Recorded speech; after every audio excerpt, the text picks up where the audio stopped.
Leicester city ছেড়ে আগামী মৌসুমে শেফিল্ড ইউনাইটেডে যোগ দিবেন হামজা চৌধুরী।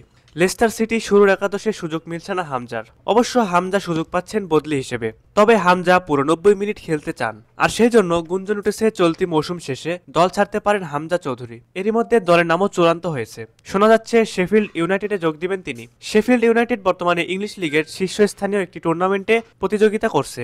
ঘরোয়া ফুটবলে শেফিল্ড ইউনাইটেড এ পর্যন্ত 10টি শিরোপা জয়লাভ করেছে। হামজা চৌধুরীর মা বাংলাদেশি হওয়ায় তাকে নিয়ে আগে থেকে বেশ আগ্রহ ছিল বাংলাদেশের ফুটবল প্রেমীদের।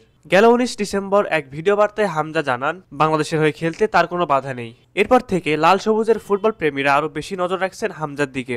লেস্টার সিটির হয়ে শুরুর একাদশে সুযোগ মিলছে না হামজার। অবশ্য হামজা সুযোগ পাচ্ছেন বদলি হিসেবে।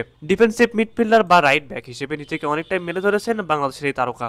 ইংলিশ প্রিমিয়ার লিগে শুরু হয়েছে শীতকালীন দলবদল। গুঞ্জন আছে এই শীতের দলবদলে বাংলাদেশি তারকা হামজাকে দলে পেতে আগ্রহী শেফিল্ড ইউনাইটেড। বর্তমানে চ্যাম্পিয়নশিপে থাকা দলটি স্বপ্ন দেখছে এক মৌসুমের বিরতিতে প্রিমিয়ার লিগে ফিরে আসার। চ্যাম্পিয়নশিপ লিগের শীর্ষ দুই দল 2025-26 মৌসুমে সরাসরি প্রিমিয়ার লিগে খেলার সুযোগ পাবে। শেফিল্ড সেই দৌড়ে ভালোভাবেই টিকে রয়েছে।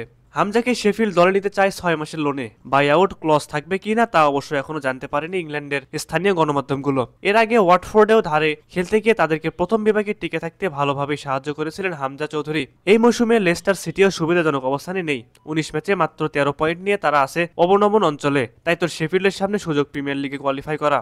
প্রিয় দর্শক, আপনাদের কি মনে হয়, হামজা কি লেস্টার সিটিতে থাকবে নাকি আগামী মৌসুমে শেফিল্ড ইউনাইটেডে যোগ দিবে? অবশ্যই আপনার মতামতটি আমাদের কমেন্ট করে জানিয়ে দিতে পারেন এবং খেলাধুলার সকল খবর সবার আগে পেতে নিউজ এক্সট্রা বিডি ইউটিউব চ্যানেলটি সাবস্ক্রাইব করবেন।